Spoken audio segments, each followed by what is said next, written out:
Hello guys, welcome back to my channel again. And as we have seen in the last video, we have used the rotary motor. Now in this video, in the Solidworks motion tutorial, we will be going to see the linear motor. Okay, the use of linear motor. As you can see, I have assembled this component. This is going in a linear, and also this is going in a rotary way, right? So what we are going to do, we are going to apply the linear motor on this component, and it will turn into the rotary motion, right?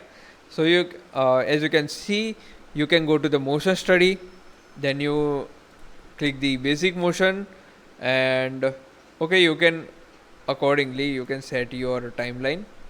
Now I am going to apply the linear motor, and here you can apply the speed. Okay, let's say I want to apply the 10 mm per second or 20 mm per second. I will do the 5 mm per second. That will be enough for now.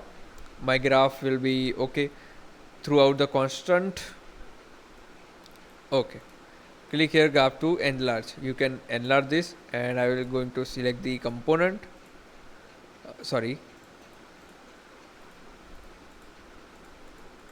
Component direction. In this direction I will move. Component will be this only. So okay, let's calculate this. As you can see,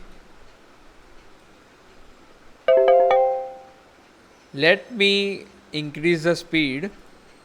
Let's say I'm going to do now 20 mm per second. Okay, now calculate. Okay, now it will stop because there is a stopper, there is a contact, so it will be stopped there. And this is the constraint, okay, not the contact. This is the constraint maximum. It can go up to this side or this side. Okay, so in the assembly you have given the constraint, so accordingly it will behave, right?